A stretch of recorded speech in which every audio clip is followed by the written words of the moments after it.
بالله من الشيطان الرجيم بسم الله الرحمن الرحيم الحمد لله رب العالمين خالق السماوات والأرضين الواحد الأحد الفرد الصمد الذي لم يتخذ صاحبة ولا ولدا والصلاة والسلام على أشرف الأنبياء والمرسلين سيدنا ومولانا أبي القاسم محمد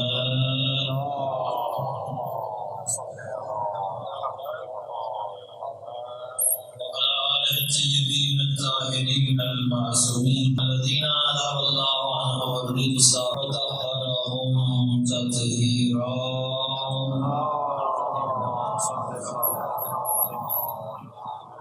والرحمة على محبيهم ومواليهم واللعنة على أعدائهم من يوم عداوتهم إلى يوم الدين ومن يوم الدين إلى أبد الآبدين وبعد فقد قال الله تعالى في كتابه المجيد وفرقانه الحميد بسم الله الرحمن الرحيم من عمل صالحا من ذكر أو أنثى فلنحيينه حياة طيبة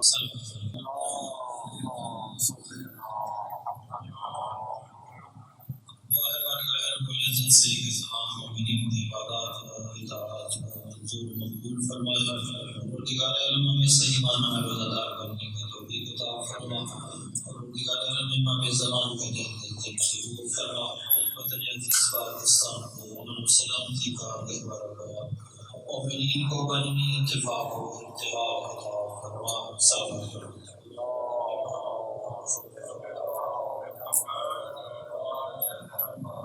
فرمانے رب العزت ہے کہ من عمل صالحا من ذکر او انثى سورہ نحل شاہ رہا ہے کہ جو بندہ صالح من ذکر او انثى چاہے اس کا تعلق صنف مذکر سے ہو یا صنف مؤنث سے ہو اور مومن شرط صرف یہ ہے کہ وہ صاحب ایمان فلنحيينه حیاتا طیبہ ہم اسے حیات طیبہ اس آیت مبارکہ میں قرآن مجید نے جو ہمیں معیار دیا ہے وہ یہ سمجھانے کے لیے کافی ہے صنف مذکر اور صنف مؤنث میں جسمانی سطح پہ فرق ضرور ہے لیکن روحانی سطح پہ کوئی فرق نہیں ہے پاکیزگی اور بلندی کے لیے جو بھی عمل کرے چاہے اس کا تعلق صنف مذکر سے ہو چاہے اس کا تعلق صنف مؤنث سے ہو اس کے لیے جو شرط رکھی گئی ہے وہ صرف صاحب ایمان ہونا ہے کہ وہ ایمان رکھتا ہو غیب پر ایمان رکھتا ہو رسولوں پر ایمان رکھتا ہو اللہ کی بھیجی ہوئی کتابوں پر ایمان رکھتا ہو اللہ کے پیغام پر اور اس کے آخری پیغام پر یہ ایمان ضروری ہے اس کا عمل ضائع نہیں کرتا خدا کہتا ہے کہ اگر انسان عمل صالح کرتا ہے تو میں اسے حیات طیبہ عطا کرتا ہوں چاہے وہ مؤنث ہو چاہے وہ مذکر ہو جس صنف سے بھی ہو اس صنف کے لیے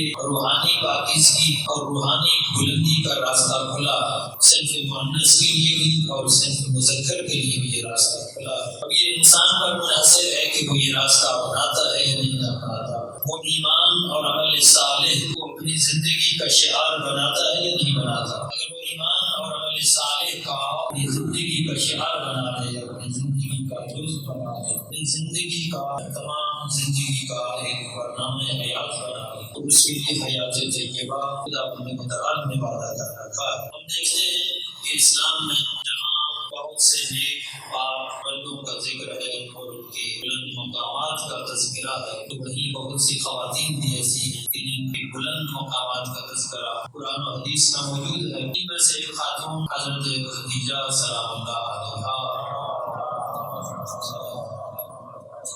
رمضان جن کی وفات کا دن ہے حضرت خدیجہ وہ خاتون ہیں کہ جنہوں نے اسلام سے پہلے کے معاشرے میں بھی اپنا وجود منوایا ہے کہا جاتا ہے کہ اسلام سے پہلے عورتوں کو حاصل نہیں تھے ایک رٹایا سبق دہرا دیا جاتا ہے اسلام سے پہلے عورتوں کی یہ حالت تھی وہ حالت تھی زندہ درگور کر دیا جاتا تھا قبیلوں میں ایسا شاید ہوتا بھی ہو کیونکہ قرآن کی بھی بہرحال گواہی موجود ہے کہ بھئی جسم میں قتل ایسا ہوا ہے بعض قبیلوں میں لیکن ایسا بھی نہیں ہے کہ وہاں عورت کو بالکل گھر میں بند کر دیا جاتا ہو جیسے آج کل افغانستان کا معاشرہ ہے جو طالبان نے جو نظام پہلے بنانے کی کوشش کی اس طرح کا نظام نہیں تھا پھر دیکھنا یہ کہ وہ فرق کیا تھا جو زمانے جاہلیت کو زمانے اسلام سے مختلف کرتا ہے خواتین کے لحاظ سے جو کہ موضوع یہ ہے اس لحاظ سے عرض کرنا چاہوں گا کہ وہ فرق کیا تھا فرق اس بات میں نہیں تھا کہ عورتوں کو حقوق حاصل نہیں تھے فرق یہ تھا کہ وہاں اس معاشرے میں، اس جاہلیت اولا کے معاشرے میں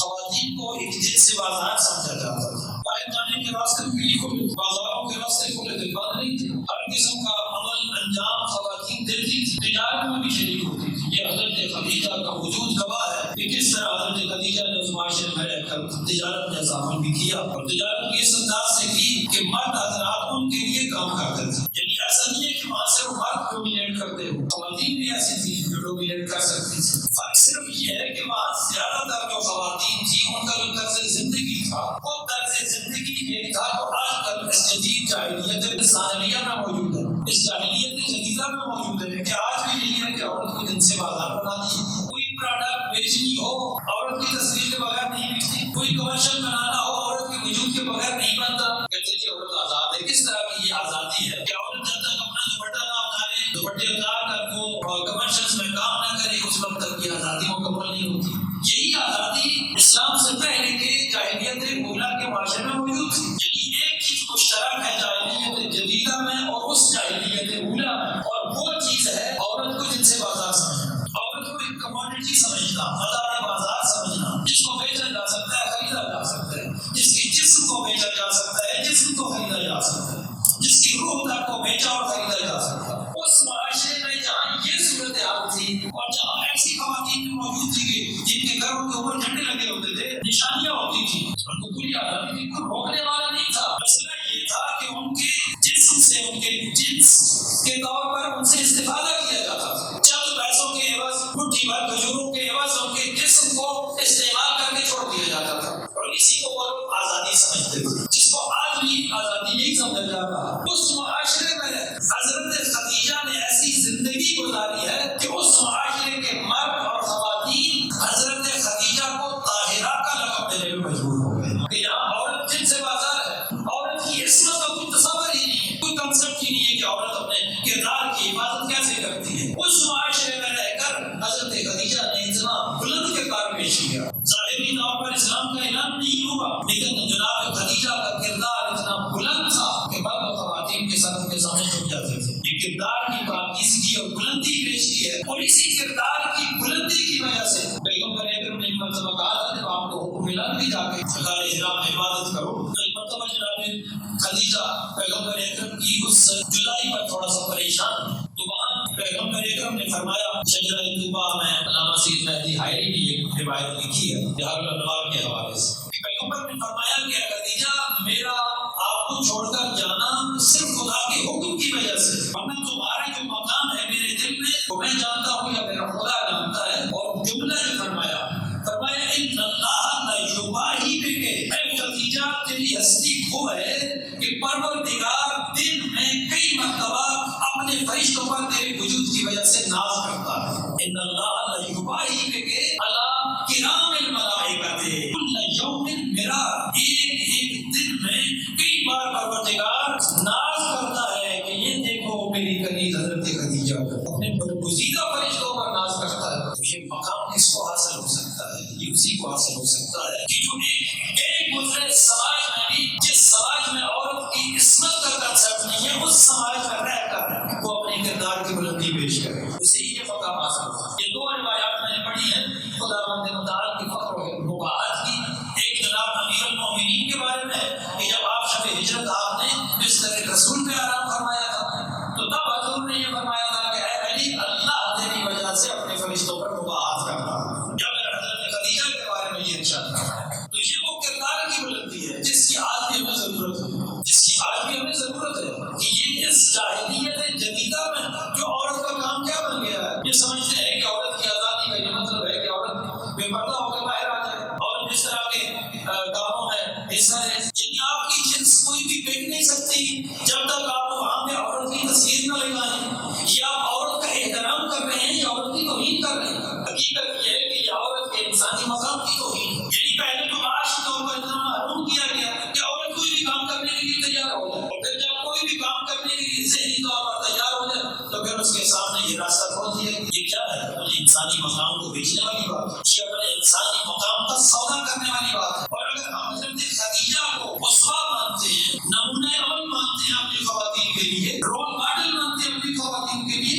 تو پھر ہمیں بھی ایسا ماحول بنانا پڑے پڑے گا. اپنی خواتین کو جناب خدیجہ کی سیرت صرف بتانی ضروری نہیں، وہ ماحول بنانا بھی ضروری ہے. ویسے تو ہمارا ملک اسلامی ملک ہے، ہم نام تو اسلامی ہے، لیکن یہ جو کردار اسلامی کردار ہے وہ پیش نہیں کیا جاتا. دیکھیے کہ جب اسلامی کردار کے لیے ہماری کتابوں میں، نصاب کی کتابوں میں وہ لوگ آ جائیں گے کہ جن کی کردار تاریخ کے صفحوں پر واضح، ان کی جگہ حضرت خدیجہ، جناب ابو طالب، ان کا ذکر نہیں ہوگا، جنہوں نے رسالت کو بنا دی، جنہوں نے اسلام کے ابتدائی پھیلاؤ اور استقرار میں اپنی پوری طاقت لگا دی. پیغمبر اکرم کا فرمان ہے کہ ما قام دینی ولا استقام الا بشیئین، میرا دین اگر قائم ہوا ہے، مستقر ہوا ہے، استقرار ملا ہے میرے دین کو تو دو چیزوں سے ملا ہے، مال خدیجہ اور سیف علی ابن ابی طالب. مال خدیجہ ہے اور دوسرا علی ابن ابی طالب کی تلوار. اور نفسیوں کو پیچھے کر کے ان لوگوں کو لے آیا گیا ہے کہ جن کے کردار کا پوری دنیا کو، زمانے کے لوگوں کو پتا تھا کہ یہ کیسے لوگ ہیں، جن کے گھروں کے اوپر جھنڈے لگے ہوئے تھے، وہ آج رول ماڈل بنا کر پیش کیے جاتے ہیں نصاب کی کتابوں. اس کا مقابلہ کرنا ضروری ہے. اس ماحول کو ختم کرنا ضروری ہے جس ماحول میں عورت کی انسانی حیثیت ختم ہو چکی ہے، عورت کو ایک کموڈٹی سمجھا جا رہا ہے. یہ بھی تو ہمارا فریضہ ہے. تو آج یہ کرنا تھا. یہ مقام حضرت خدیجہ کو اس وجہ سے ملا ہے کہ اللہ ان کے وجود پر فخر و مباحث کرتا ہے. یہ ان کے کردار کی عظمت کی وجہ سے ملا. اس وقت جب پیغمبر کی تصدیق کرنے کے لیے لوگ موجود نہیں تھے، پیغمبر خود فرماتے ہیں کہ جب میں اللہ کا میرے اوپر پہلا پیغام نازل ہوا تو میرے ساتھ دو افراد کے علاوہ تیسرا افراد کوئی نہیں تھا. وہ دو افراد کون تھے؟ ایک علی ابن ابی طالب اور ایک حضرت خدیجہ سلام. اچھا یہ سوال آیا، میں کوشش کروں گا ذرا آسان سے بات کروں. پیغمبر نے فرمایا کہ این مثل خدیجہ، خدیجہ جیسا وہ کون سکتا ہے کہ جس نے اس وقت میری تصدیق کی جب ساری دنیا مجھے جھٹلا رہی تھی، جس نے اس وقت میرا ساتھ دیا جب میرا ساتھ دینے والا کوئی نہیں تھا، جو ملیکۃ العرب کے نام سے مشہور تھی، جس کے مال تجارت سے لوگ پیسے لے کر تجارت کرنے جایا کرتے تھے، اس خاتون نے اپنا سارا مال رسول اللہ پر قربان کر دیا. اس سے بڑھ کر اور کیا ہو سکتا ہے؟ میں یہ کہوں گا کہ اس سے بڑھ کر اور کیا مقام ہو سکتا ہے کہ ملیکۃ العرب کہلانے والی خاتون خدیجہ کہ جس کے ہزاروں غلام ہوں، جس سے مال تجارت لے کر لوگ تجارت کرنے کے لیے جاتے ہوں، جس کے دوسرے لفظوں میں یوں کر لیں کہ عرب کے بڑے بڑے لوگ جن کے لیے کام کرتے تھے، جن کے ملازم بن کر کام کرتے تھے، جب اسلام پر مشکل وقت آیا، جب رسول اسلام پر مشکل وقت آیا، کوئی خاتون کا خدیجہ شاہ ابی طالب کی گھاٹی میں جا کر زمین پہ بیٹھنے کے لیے بھی تیار ہو گئی. وہ مٹی میں بیٹھ کر وہ درختوں کے پتے کھانے پر بھی تیار ہو گئی. یہ کردار پیش کیا پیغمبر کی تائید اور حمایت میں. یا رسول اللہ آپ کے لیے تو ہماری جان بھی حاضر ہے. وہ اصلیت کون تھی؟ حضرت ابو طالب اور حضرت خدیجہ الزہرا، خدیجہ الکبریٰ. واضح بیان میں ملتا ہے کہ جناب ابو طالب کی وفات کے 3 دن بعد جناب خدیجہ الکبریٰ کی وفات. جناب خدیجہ الکبریٰ کا بارے میں بہت زیادہ مغالطے بھی پھیلائے جاتے ہیں. تو اسی بات ہے جن میں سے بڑا مغالطہ یہ ہے کہ آپ کی پہلی شادی ہو چکی اور تو 2 شادیاں بھی ہوئی. جس کو عرب کے لوگ طاہرہ کے لقب پر پکارتے ہیں، اسی کسی مشرک کے ساتھ کیسے شادی ہو سکتی؟ پھر اگر کسی کے ساتھ شادی ہوئی تھی تو ان کے شوہر کا کوئی اصل نسب دکھاؤ، کوئی اصل نسب دکھاؤ، کوئی تاریخ میں اس کا ذکر دکھاؤ، کوئی تاریخ میں اس کا کردار دکھاؤ. کہاں بس ایک نام لکھ لینے سے آپ فرض کر لیتے ہیں کہ وہ بن جاتے ہیں. ہماری روایات میں ملتا ہے، زیارت عاشورہ میں، زیارت فارس میں امام حسین کے بارے میں کیا ملتا ہے؟ اشہد انک کنت نورا فی الاسلام الشامخہ والارحام المطہرہ. میں گواہی دیتا ہوں اے حسین ابن علی کہ آپ پاک و پاکیزہ ظلموں سے آئے ہیں اور پاک و پاکیزہ رحموں سے آئے ہیں. جس رحم کی پاکیزگی کی گواہی دی جا رہی ہو معصومین کے زمانے سے، اس کے بارے میں یہ کہنا کس کا گستاخی ہے؟ یہ صرف اور صرف ان کے کردار کو نیچا کرنے کے لیے. بہت زیادہ ایج کا ریکوائر ہوتا ہے، اتنی زیادہ ایج کی تعلیم میں بہت زیادہ مخالفت موجود ہے. اس وقت وقت نہیں ہے کہ میں وہ شواہد پیش کروں. کسی نے کو مطالعہ کرنا چاہتا ہوں اس حوالے سے علامہ جعفر مرتضیٰ عاملی کی کتاب الصحیح من سیرت النبی الاعظم 15 جلدوں میں عربی میں، اس کی اردو کی میرے خیال ترجمے کچھ حصہ ہو چکا. بہت خوبصورت اور جامع کتاب لکھی ہے سیرت النبی. اور جو مغالطے پھیلائے گئے ہیں مغالطوں کو انہوں نے بڑے تاریخی دلائل سے رد کیا ہے. خدیجہ اس سے پہلے کوئی شادی نہیں، پہلی شادی تھی پیغمبر اکرم سے. کیونکہ ایش بھی گواہی دیتے تھے، مکہ کے لوگ بھی آپ کے طاہرہ ہونے کی گواہی دیتے تھے. پھر جس خاتون کے رحم میں فاطمہ الزہرا کا نور آنا ہو، یقیناً پاک و پاکیزہ میں رحم ہو سکتا ہے. کسی مشرک کے ساتھ نسبت دے دی جاتی ہے، سوچتے بھی نہیں. اور وہ خاتون ہے کہ جن کے بارے میں جب حضرت فاطمہ زہرا شکم مادر میں تھی تو روایات میں ملتا ہے کہ حضرت فاطمہ اپنی والدہ کے ساتھ باتیں کیا کرتی تھی.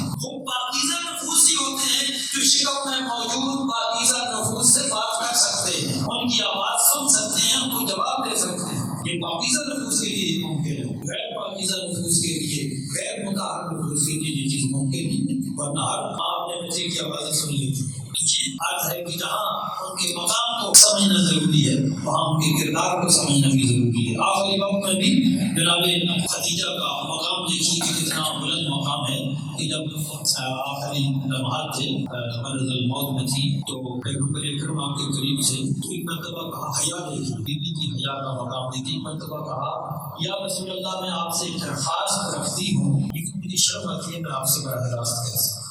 تھوڑی دیر کے لیے باہر تشریف لے جائیے میں آپ کی بیٹی سے یہ بات کروں گی. یہ بیٹی میری آپ کو بتائے شجرۃ طوبہ کے حوالے سے عرض کر رہا ہوں یہ روایت دوسری کتاب میں پیغمبر باہر تشریف لے گئے. حضرت فاطمہ الزہرا کا سن مبارک 5 سال تک کہا جناب خدیجہ نے حضرت فاطمہ الزہرا کو کہ بیٹی میں یہ چاہتی ہوں کہ آپ اپنے بابا جان سے جا کر کہو کہ جب مجھے کفن دیں تو مجھے اپنی ہوائے مبارک میں لپیٹ دیں تاکہ مجھے عذاب قبر سے محفوظ رہو تاکہ میں عذاب قبر سے محفوظ رہوں. دیکھیے کتنا اعتقاد اور کتنا یقین ہے پیغمبر کی عظمت اور ان کی شفا. جب جناب بی بی فاطمہ زہرا نے باہر آ کر یہ عرض کی کہ بابا جان میری مادر گرامی کی یہ خواہش ہے کہ آپ اپنی ہوائے مبارک میں ان کو کفن دیجیے.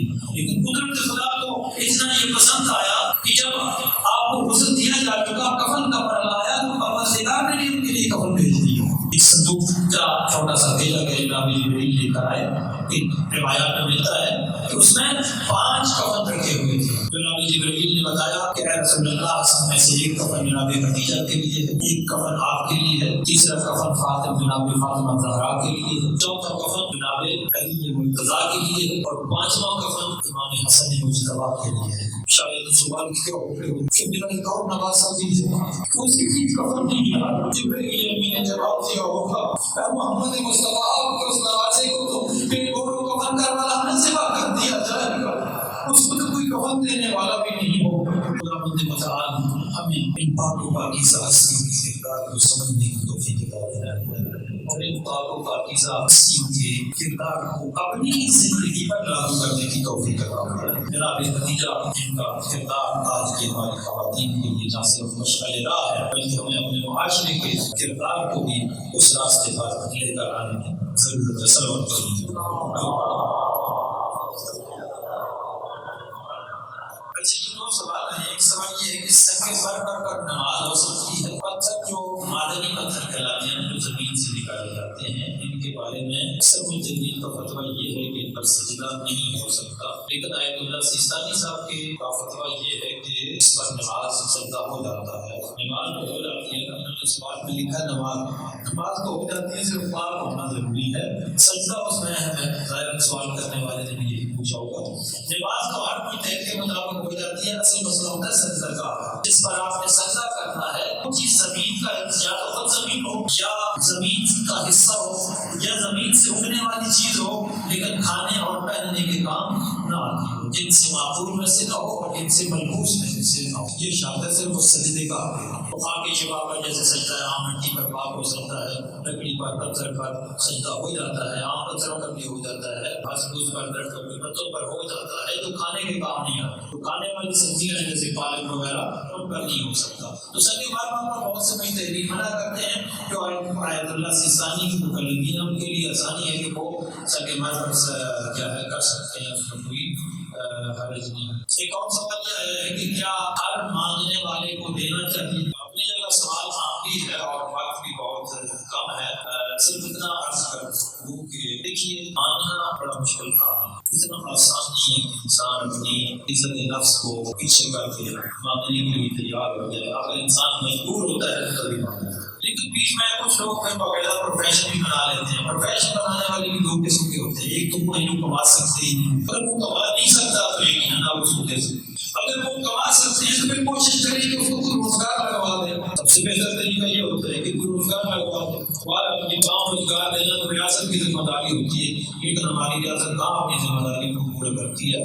اس میں اگر اس کو روزگار لگوا کے دیا جا سکے تو بہت بہتر ہے. ادروائز اگر اس کی ضرورت ہے تو ضرورت کے حد تک دینے میں کوئی حرج نہیں ہے. اور سب سے پہلے اگر آپ ان لوگوں کی وجہ جو زیادہ حقدار ہیں اور جو باقیاً ظاہر اور ذریعہ نہیں ہے. اگر ایک بندہ کوئی ذریعہ معاش ہوتے ہوئے بھی مانگ رہا ہے تو پھر تو اس کو نہیں دیا جا سکتا. لیکن اگر کوئی ذریعہ معاش ہی نہیں ہے تو پھر تو بیچارہ مجبور ہے نا, وہ کیا کرے, اور اس کے پاس راستہ نہیں ہے. تو اگر آپ کو پسند نہیں ہے یہ چیز, یقیناً ہمیں کہ انسان ایک صحت مند ہو، کام کر سکتا ہو اور پھر بھی وہ روزگار کی وجہ مانگنے پہ لگ جائے. یہ انسانی کرامت کی توہین ہے، انسانی حرمت کی توہین ہے.